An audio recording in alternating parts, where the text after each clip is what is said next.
ট্রাকসহ লিচু ছিনতাই করে মহাসড়কের পাশে হাত পা ও মুখ বেঁধে ফেলে রাখা হয় লিচু ব্যবসায়ী আব্দুল গাফফারকে। দুদিনের ব্যবধানেই এই হত্যাকাণ্ডের রহস্য উদ্ঘাটন করেছে র্যাপিড অ্যাকশন ব্যাটালিয়ন 12। এরই মধ্যে ঘটনার সঙ্গে জড়িত ৬ জনকে গ্রেপ্তার করেছে তারা।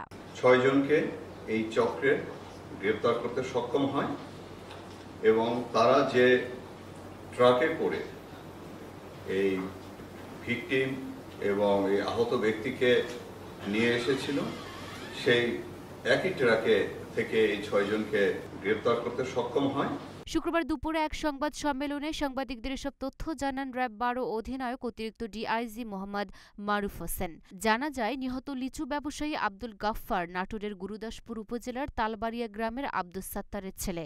এর আগে গত ৪ঠা জুন রাত 12:30টার দিকে বগুড়া নগরবাড়ি মহাসড়কের উল্লাপাড়ার বোয়ালিয়া এলাকা থেকে আব্দুল গাফফারের হাত পা ও মুখ বাঁধা মরদেহ উদ্ধার করে উল্লাপাড়া থানার পুলিশ। এ সময় আহত অপর ভিকটিম হেলাল উদ্দিনকে উদ্ধার করে হাসপাতালে ভর্তি করা হয়। এই ঘটনায় হেলাল উদ্দিন বাদী হয়ে উল্লাপাড়া থানায় অজ্ঞাতনামা আসামিদের বিরুদ্ধে মামলা দায়ের করেন।